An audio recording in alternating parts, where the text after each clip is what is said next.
जारी है। रोजे के अंदर जो हम निगाहों का सही इस्तेमाल कर रहे, हम इस नीयत से सही इस्तेमाल करेंगे कि साल भर हमें सही इस्तेमाल करना है।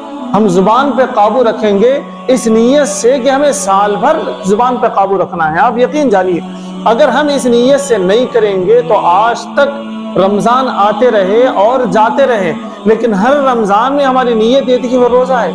हम कैसा गलत देखेंगे? तो रोजे के तक हम गलत नहीं देख रहे, रमजान तक हम गलत नहीं देख रहे, अरे रोजा हम गलत बात कैसे बोलेंगे?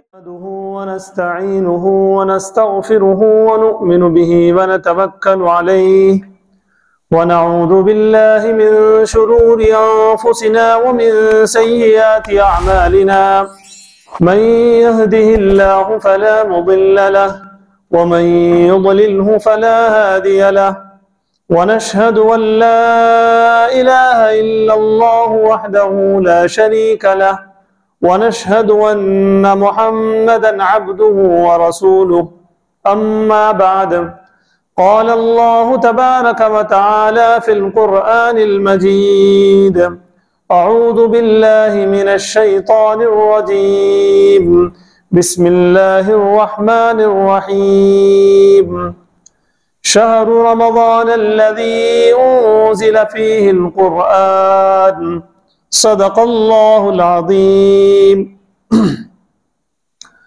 रब्बि इश्रह ली सदरी वयस्सिर ली अमरी वहलुल उक़दतम मिन लिसानी यफ़क़हू क़ौली अल्लाहुम्मा सल्लि अला मुहम्मद व अला आलि मुहम्मद कमा सल्लैता अला इब्राहीम व अला आलि इब्राहीम इन्नका हमीदुम मजीद अल्लाहुम्मा बारिक अला मुहम्मद व अला आलि मुहम्मद कमा बारकता अला इब्राहीम व अला आलि इब्राहीम इन्नका हमीदुम मजीद। मोहतरम बुजुर्गों और मिल्लत के नौजवानों,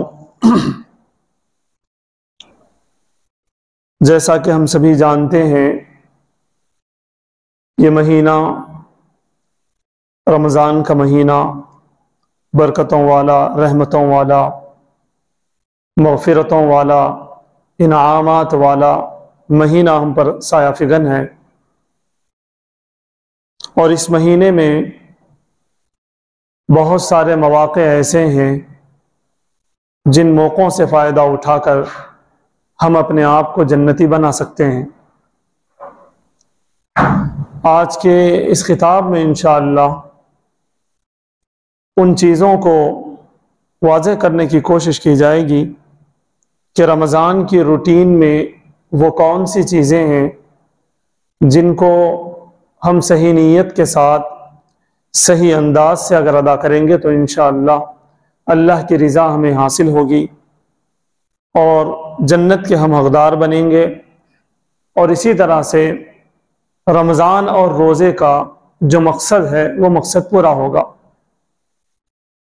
इस तरफ तवज्जो इसलिए भी दिलाना है कि हमारी ज़िंदगियों में कई सारे रमज़ान आए और चले गए, लेकिन रमज़ान का जो हकीकी फ़ायदा होना चाहिए, दुनिया के अंदर जो फ़ायदा हमें नज़र आना चाहिए, वो हमारे नज़रों से ओझल है, वो हमारे सामने नहीं है। इसलिए कि अल्लाह रब्बुल इज़्ज़त ने इरशाद फरमाया, या अय्युहल्लज़ीना आमनू कुतिबा अलैकुमुस्सियाम कमा कुतिबा अलल्लज़ीना मिन क़ब्लिकुम लअल्लकुम तत्तक़ून। ये रोज़े हमने इसलिए फ़र्ज़ किए ताकि तुम्हारे अंदर तक़वा पैदा हो। लेकिन देखा यह जा रहा है कि हम लोगों के अंदर, सारे मुसलमानों के अंदर रमज़ान कई मरतबा आके जाने के बावजूद उनके अंदर तक़वे की कोई रमक बाकी नहीं रह रही, तक़वे की कोई झलक उनमें बाकी नहीं रह रही। तो पानी कहाँ मर रहा है, इस पर आज हम इंशाअल्लाह तबसरा करने की कोशिश करेंगे, बात आपके सामने पेश करने की कोशिश करेंगे। अगर हम इन चीज़ों को मद्देनज़र रखें और उस पर अमल करें तो इंशाअल्लाह हमारे अंदर तक़वा पैदा होगा, अल्लाह की रज़ा हासिल होगी और हम जन्नती बनेंगे। रमज़ान की रूटीन में सबसे पहली चीज़ जो हमें मैसर होती है वो सहरी है। और हर उम्र के लोगों ने आज शहर से ही अल्लाह की नाफरमानी और अपने घर वालों की नाफरमानी, और बजाय इसके कि सुबह हमारी नेकी के साथ हो, हमारी सुबह नेकी के साथ नहीं हो पा रही। वो ऐसे कि चाहे किसी उम्र के लोग हों, किसी उम्र के लड़के हों, लड़कियां हों, मर्द हजरात हों, वो अपनी वालदा को सुबह शहर में उठने में बड़ी दिक्कत पैदा करते हैं। यह हकीकत है, चाहे जिस उम्र के लोग हों, बच्चों से लेकर बड़ों तक, जब उनको खवातीन उठाते हैं शहर के लिए तो वो यकलख्त नहीं उठते, पहली आवाज में वो नहीं उठते, 1 से 4 मरतबा उन्हें उठाना पड़ता है, जिसकी वजह से उन्हें बहुत परेशानी होती है। हम जानते हैं, किचन से भागते हुए बेडरूम तक आ रहे, उठा रहे, जा रहे, फिर बच्चों के रूम में जा रहे, उठा रहे, आ रहे, फिर वालिदैन के पास जा रहे, उठा रहे और आ रहे, चुल्ला भी देख रहे और बच्चों को भी देख रहे, वालिदैन को भी देख रहे, बड़ों को भी देख रहे, छोटों को भी देख रहे, नौजवानों को भी देख रहे, सबको उठा रहे। तो यहां पर उनको जो परेशानी हो रही है, इस परेशानी की वजह से हमारी सुबह रमजान में बजाय इसके के नेकी के साथ हो, बदी के साथ हो रही, उनकी तकलीफ के साथ हो रही। अगरचे वो इस तकलीफ को महसूस नहीं कर रहे, बल्कि महसूस करते और बोलते क्या दम हो रहा भाई, चूक उठाना, इधर रोटी दाग लग जा रही, सालन दाग लग जा रहा, फिर जाना उनको उठाना, फिर जाना उनको उठाना, उठाते ही उठते ही नहीं। ये अल्फाज हर औरत के हैं, हर घर में है। तो सबसे पहले हमें इस तरफ तवज्जो देने की जरूरत है कि हमारी सुबह नेकी के साथ हो, हमारी सुबह किसी को सताते हुए न हो। रमजान का महीना है, तो अगर सुबह हमारी सही होगी तो इंशाअल्लाह हर रोज हमारी सुबह सही होगी, नेकी के साथ होगी। अगला मरहला हमारा आता है सहरी खाने का।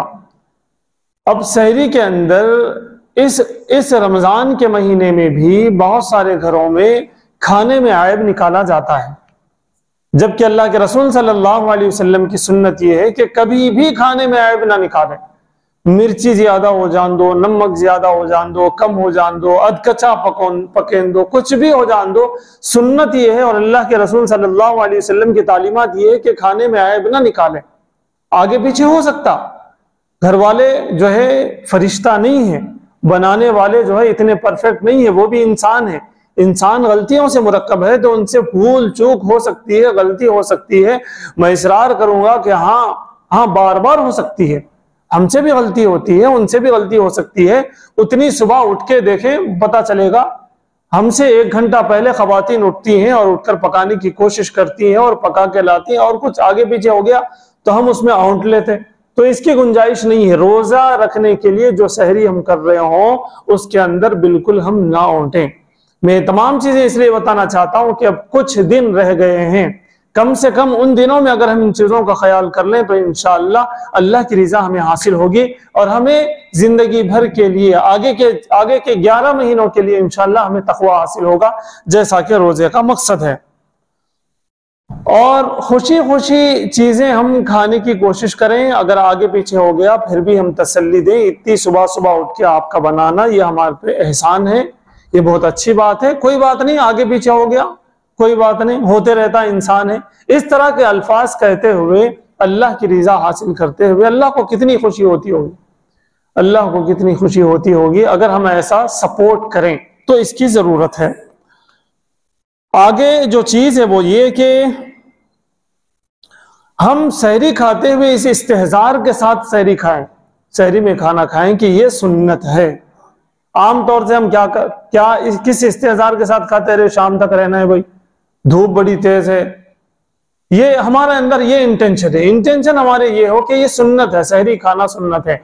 मैंने इससे पहले भी आप हजरात के सामने ये बात जिक्र की थी, मुसलमानों के अंदर 2 चीजें हैं, या तो बदनीयती या तो बेनीयती।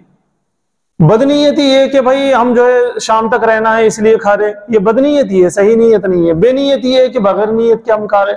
सहरी खाते हुए हमारी नीयत ये हो कि सहरी खाना अल्लाह के रसूल सल्लल्लाहु अलैहि वसल्लम की सुन्नत है, इसलिए हम सहरी खा रहे हैं। तो इंशाअल्लाह हमारा एक एक लुक़मा उठाना और उसे खाना हमारे लिए सवाब का बाइस बनेगा और इससे एक असर हमारे अंदर तब्दीली आएगी और हमारे अंदर इंशाअल्लाह तक़वा पैदा होगा। और अगला मरहला हमारा जो है सहर से लेके फजर की नमाज तक का। सहर से लेके फजर की नमाज के तक का जो वक्त है, आम तौर से हम नौजवान जो लड़के हैं और लड़कियां हैं, उनका वक्त, ये वक्त जो है सोशल मीडिया पे गुजर रहा। उस वक्त व्हाट्सएप चेक कर ले रहे, उस वक्त इंस्टाग्राम पे क्या आ रहा देख ले रहे, यूट्यूब में क्या है देख ले रहे, फेसबुक निकाल के देख ले रहे। बहुत कीमती वक्त है, तहज्जुद का वक्त है। अगर आप सुबह जल्दी ना उठ सके, सहरी से पहले ना उठ सके, तो आप सहरी खाने के बाद, सैरन बजने से पहले पहले, वक्त नमाज फजर का वक्त होने से पहले उस वक्त को इस्तेमाल करें और 4 रकात, 6 रकात, 8 रकात, 12 रकात, जितने मैसर हो तहज्जुद पढ़ लें और अल्लाह से दुआएं मांग लें, अपने लिए, अपने घर वालों के लिए, अपनी कौम के लिए, अपने मुल्क के लिए, पूरी दुनिया के लिए, इस्लाम के लिए, मुसलमानों के लिए, सारी इंसानियत के लिए हम दुआएं मांग लें। बहुत बहुत पीक का वक्त है, बहुत अहम वक्त है। उस वक्त हम लेट जा रहे, मोबाइल लेके टाइम पास कर रहे अजान होने तक, और अजान होने के बाद नमाज घर में ही पढ़ के सो जा रहे।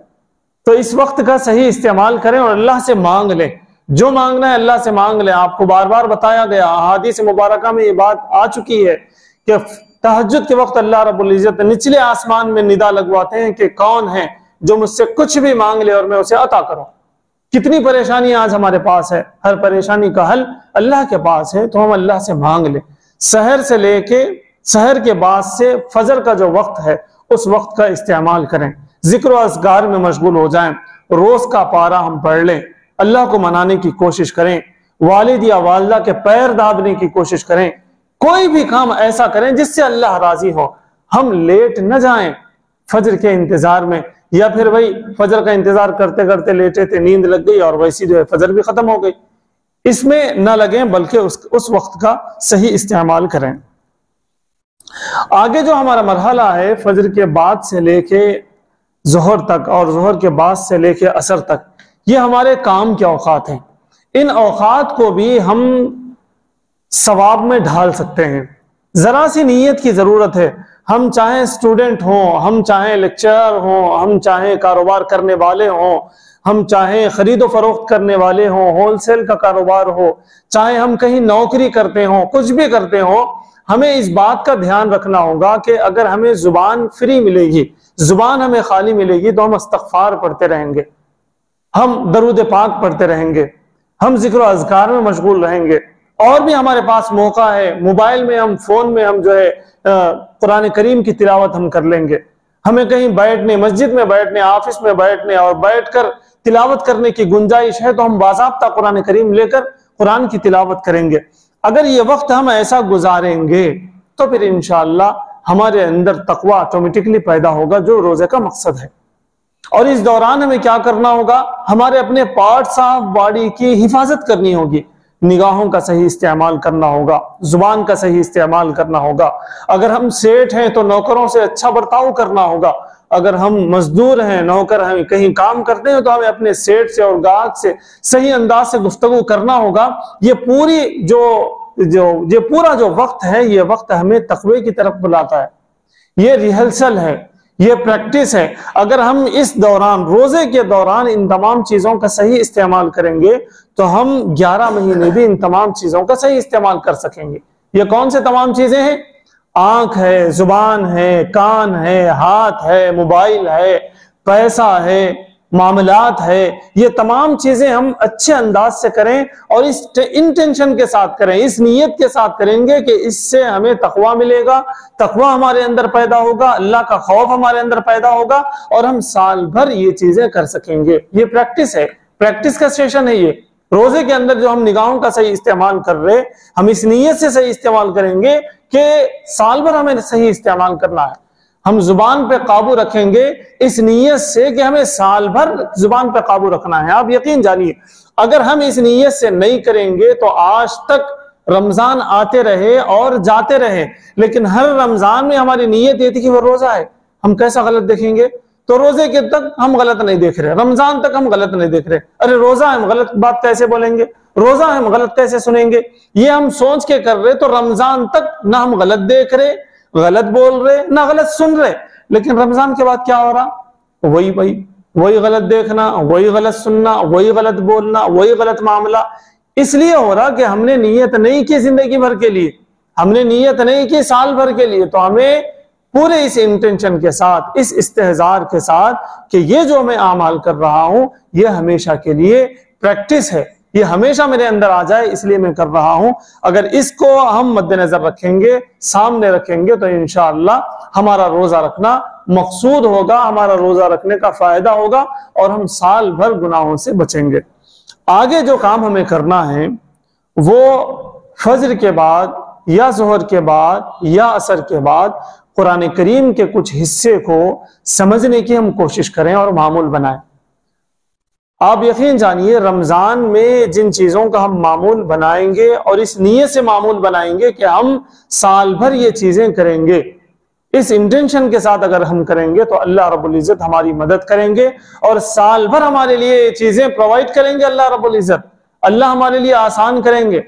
मैं आपको ये बात भी बता दूं कि जो अहबाब नेक आमाल कर रहे हो तो वो महज अल्लाह की तौफीक है। हमारी कोशिश महज कोशिश है। अल्लाह की तौफीक अगर नहीं होगी तो हम कुछ नहीं कर पाएंगे। और जो अहबाब नेकियां नहीं कर पा रहे, आज तक भी कुरान करीम उठाए नहीं और पढ़े नहीं, आज तक भी जो है सही नीयत से सदका खैरात नहीं करे और ज़कात भी नहीं निकाले, आज तक जो है सही नीयत से रोजा नहीं रख रहे और लोगों के दिखावे के लिए रख रहे, या बहुत सारे लोग ऐसे हों जो रोजा भी नहीं रख रहे। मैंने खुद बाज़ अहबाब से बात की है, एम्प्लॉइज हैं, मैंने पूछा उनसे रमजान कैसा गुजर रहा, अरे मुफ्ती साहब हमारा तो रमजान नहीं चल रहा, रोजा नहीं रह रहे, ये कैसा मामला है। तो मैं उनसे बता दूं, मैं उनसे कह दूं कि या आप रोजा नहीं रह रहे, या आप नमाज नहीं पढ़ रहे, या आप कुरान की तिलावत नहीं कर रहे, ऐसा नहीं है। अल्लाह तौफीक नहीं दे रहे। अल्लाह नहीं चाहते कि आप अल्लाह के सामने आए और सजदा करें। अल्लाह नहीं चाहते कि आप अपनी निगाहों से पाक कुरान करीम देखें। अल्लाह नहीं चाहते कि आप अपनी जुबान से पाक कुरान करीम पढ़ें। अल्लाह आपकी जुबान को तौफीक नहीं देना चाह रहा जो कुरान नहीं पढ़ रहे। अल्लाह आपकी नजरों को तौफीक नहीं देना चाह रहा जो कुरान नहीं पढ़ रहे। ये ना समझे कि मैं नहीं पढ़ रहा, मैं नहीं कर रहा, ऐसा नहीं है। अल्लाह तौफीक नहीं दे रहे। अल्लाह हमें इस काबिल नहीं समझे कि हम अल्लाह की कलाम पाक उठाएं और पढ़ें। ये बहुत बहुत खतरनाक चीज है। मैं गुजारिश ये करता हूं कि भाई फजर के बाद या जोहर के बाद या असर के बाद या किसी हिस्से में दिन के ये एहतमाम करें कि कुरान के अंदर आखिर है क्या। किसी को पकड़ें और पकड़ के सुनने की कोशिश करें, समझने की कोशिश करें। आपकी मस्जिद में जोहर के बाद आम इजाजत है, एसी खुली है मस्जिद वालों की तरफ से और आपको थोड़ी देर के लिए हदीस पढ़ी जा रही है, आप बैठें इत्मीनान से और उसे सुनने की कोशिश करें। उसमें कोई बात समझ में नहीं आ रही, इमाम साहब से पूछ लें। आपको कोई मसला दरपेश है, वो इमाम साहब से डिस्कस उससे कर लें। मैं बताना ये चाहता हूं कि भाई रमजान के इस अच्छे माहौल में कुरान को, हदीस को, दीन को समझने की कोशिश करें। उलमा के पास बैठें, इमामों के पास बैठें और दीन को समझने की कोशिश करें। बहुत सारी चीजें हैं जो हमें समझ में नहीं आती, लेकिन हम उसको ऐसी निकाल दे रहे। बिजनेस की कोई बात है तो एक्सपर्ट से जाके हम पूछते, एजुकेशन की कोई बात है तो एक्सपर्ट से जाके हम पूछते, लेकिन दीन की बात है तो अब क्या कि चलाते। ऐसा नहीं करना चाहिए। अगर रमजान में हम मिजाज बनाएंगे दीन को समझने, कुरान को समझने का, तो इंशाअल्लाह इस इंटेंशन के साथ कि साल भर हम समझेंगे तो आपको अल्लाह रब्बुल इज्जत मौका फराहम करेंगे। अगली बात जो मैं आप हजरात से कहना चाहता हूं वो ये कि आजकल चूंकि रमजान का आखिर है तो इफ्तार पार्टीज बहुत शुरू हो जाते हैं। मैं आपसे बइसरार ये कहना चाहता हूं कि इफ्तार पार्टीज को अवॉइड करें, इफ्तार की दावतों में न जाएं। बहुत नुकसानात हैं। एक सबसे पहला नुकसान ये है, जो भी साहिब खिला रहे वो रबा की नीयत से खिला रहे। वो इस नीयत से खिला रहे कि भाई हम किसी ऐसे को खिलाएंगे जो पेट भर के खाना नहीं खा सकता, बिरयानी नहीं खा सकता, हरीस नहीं खा सकता, मैं उसको इफ्तार कराऊंगा तो अल्लाह रब्बुल इज्जत मुझे अज्र देंगे, सवाब देंगे। अब आप बताइए, सब पेट भरे अगर जा रही, सबके घरों में हरीस के डब्बे रखे हुए, फिर भी वो दावत में जाके खा रहे, तो आप बताइए जो बेचारे दावत करे, अच्छा खर्चा करे, उनको खातिर खा सवाब मिलता? नहीं मिल सकता। इसलिए जो मुस्तहिक हैं वो जाएं, जो मुस्तहिक नहीं है वो अपने घर इफ्तार करें। इफ्तार करके अपने आप को जो है सेहतमंद रखें और तरावी के लिए तैयार हो जाएं। आमतौर से जहां पर दावतें होती हैं वहां पर देखा गया पहला सलाम मस्जिद में, दूसरा सलाम मस्जिद के सहन में।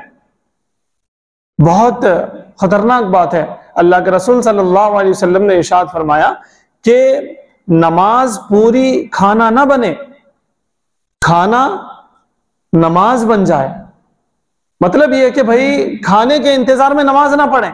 नमाज में हम रहते लेकिन पूरा दिमाग जो है पहली सब में मिलता कि नहीं, कि किधर बैठे तो अच्छा रहता, कि हमको सर्व करने हमारी पहचानत की दावत में है कि नहीं है, कि क्या क्या की जहन में आते रहता। और हालांकि नमाज चल रही, इमाम साहब जो है जन्नत के जहन्नम की आयतां पढ़ रहे और हम पूरा दस्तरखान पे हैं।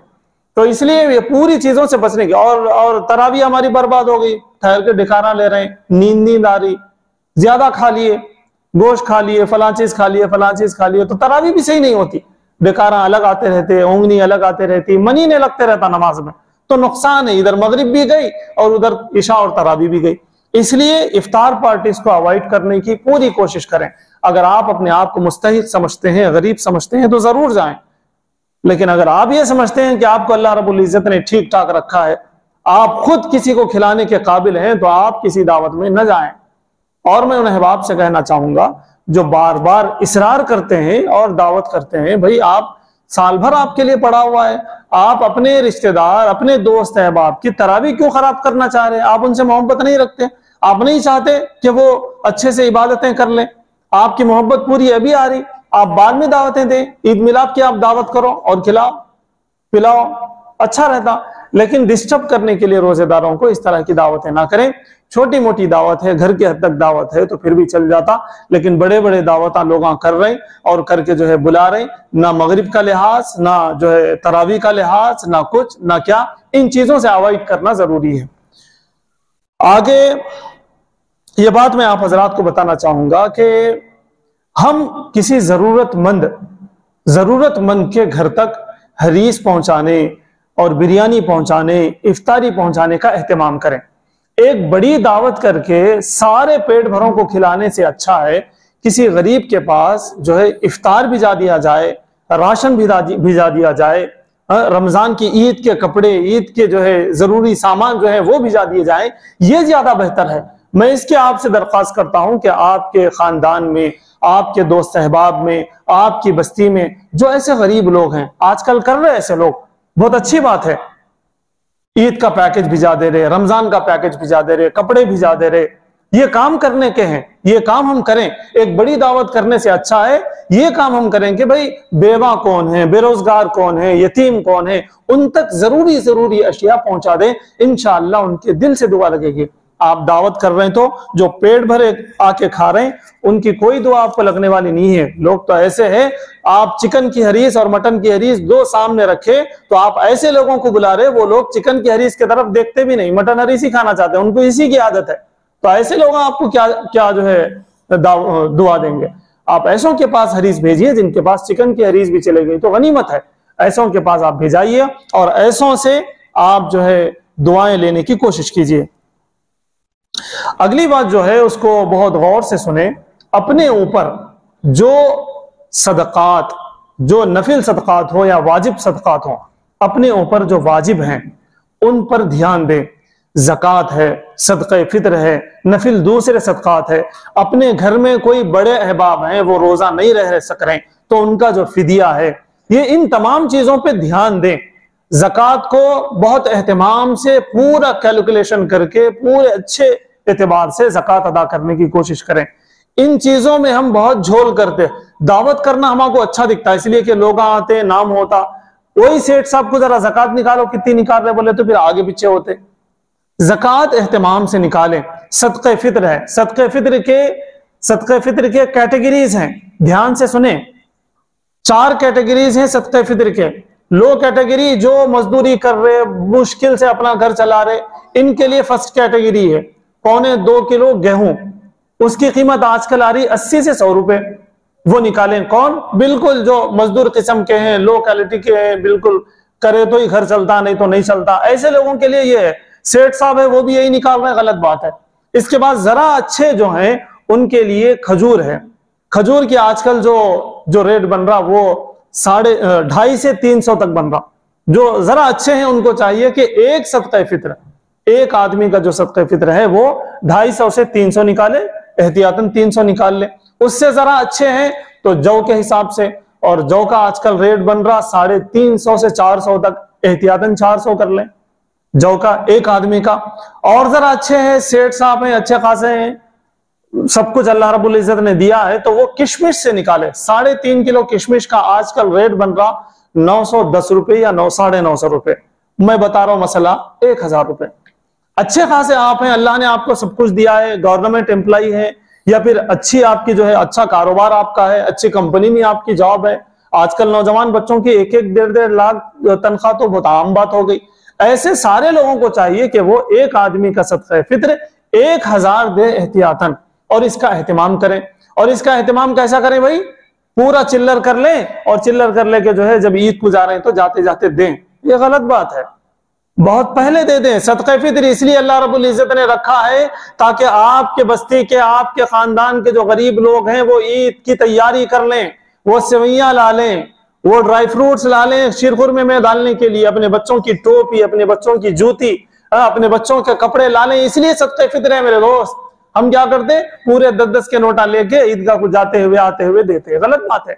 ईद की नमाज से पहले देने का मतलब ये है कि भाई ईद की तैयारी कर लें गरीब लोग। आपके खानदान की बेवा इंतजार कर रही है, आपके खानदान के यतीम बच्चे इंतजार कर रहे हैं, चाचू आएंगे, कुछ लाएंगे, कुछ देंगे माँ को, तो हमें जाके कुछ लेने की तौफीक होगी। ऐसों को ढूंढें, ढूंढ के देने की कोशिश करें। अगर आप ज़कात भी दे चुके, सदका फित्र भी दे चुके, फिर भी आपके नजर में कोई आ जाए, आपके जहन में कोई गरीब आ जाए, तो दोस्त आप उसको दे दें, अपना जेब काटें। यह गमखारी का महीना है, गमखारी का महीना है। अपने बच्चों को दिलाते हुए ये भी सोच लें कि मेरे खानदान में वो कौन से बच्चे हैं जो मेरे बच्चे जूते पहन के जाएंगे, अच्छे कपड़े पहन के जाएंगे, तो उनकी आंखों में आंसू फिरेंगे, उनकी आंखों से आंसू टपक जाएंगी। ऐसी कौन सी माँ है जो दूसरे बच्चों को देखेगी वो तैयार होकर हैं, और उसके बच्चे को तैयार करने के लिए उसके पास पैसे नहीं, उसका शौहर कब्र के गड्ढे में सो रहा है। ऐसी माओं का आप ख्याल कर लें और उन तक पहुंचा दें, सदका फित्र पहुंचाएं, ज़कात पहुंचाएं। ये पहुंचा चुके हैं तो आप अपने से ओन पैसे, अपनी जेब के पैसे काटें और उन तक पहुंचाएं, इंशाअल्लाह अल्लाह राजी होंगे। आगे जो बात यह है कि 10 दिन न सही, 10 दिन न सही, कुछ दिन के लिए एतिकाफ की नीयत करें और एतिकाफ के लिए बैठ जाएं, मस्जिद में आए और अल्लाह के हो रहें, सारी चीजें खत्म, दुनिया से कट जाएं और मस्जिद में आकर बैठें। असल एतिकाफ तो 10 दिन का है, आखिरी अशरे का है। यहां कोई ना कोई बैठते हैं, अल्लाह का फजल है, अगर उनका साथ दे दें। नौजवानों से भी मेरी गुजारिश है, दिन भर के लिए आए, 2 दिन के लिए आए, 3 दिन के लिए आए, आके यहां पर बैठें और यहीं होकर रहें, कुरान की तिलावत करें। आपके लिए एसी चालू है, आप लेट जाएं, आप जिक्र अज़कार करें, आप इमाम साहब के साथ कुछ देर बैठ जाएं, मोज़िन साहब के साथ कुछ देर बैठ जाएं, बड़े बुजुर्ग अहबाब जो आते जाते रहते हैं उनके साथ बैठ जाएं, लेकिन आप दुनिया से अपने आप को काटें और मस्जिद में आके बैठें, एतिकाफ कर लें। एतिकाफ की बड़ी बड़ी एतिकाफ की फजीलत है, बड़ी फजीलत है एतिकाफ की। अल्लाह रब्बुल इज्जत हमारे चंद दिन बैठने की वजह से हमारा फ्यूचर ब्राइट कर देंगे, अल्लाह की नजर इनायत हो जाएगी और हमारा एजुकेशन आसान हो जाएगा, हमारी जॉब आसान हो जाएगी, हमारा कारोबार आसान हो जाएगा, हमारी आगे की जिंदगी के सारे मरहले अल्लाह रब्बुल इज्जत आसान कर देंगे।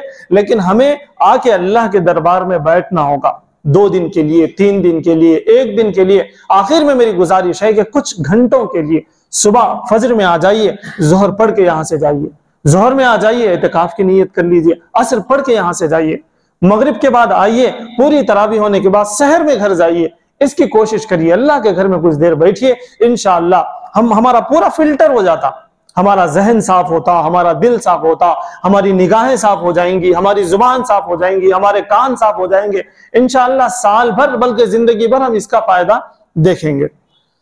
और एक चीज ये है कि शब कद्र को तलाश करने की कोशिश करें।